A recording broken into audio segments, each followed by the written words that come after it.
My dear viewers, now discuss the list of processes that maintain the oxygen and carbon dioxide, how to balance. Okay, use of the oxygen, the process name, respiration, rusting, burning of oils, and decomposition of organic matter. Okay, next part, that is release oxygen, that is the process name, which is release the oxygen, that is photosynthesis. Okay, next, use of carbon dioxide. Carbon dioxide কোন প্রসেসে আমরা use করতে পারি? Process name photosynthesis and absorption by water in water bodies. Okay, such as ocean. Okay, next part, that is release carbon dioxide, which is the process that is release the carbon dioxide.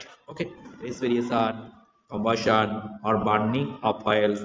Okay, fermentation, volcanic eruption, and decomposition of organic matter. যে প্রসেসগুলো থেকে আমরা carbon dioxide release হতে দেখা যায় বা release হয়, সেই প্রসেসগুলোর মধ্যে দু একটা প্রসেস আমরা বলতে পারি, যেমন example for respiration, combustion, burning of oil, fermentation, etcetera. Okay, thank you.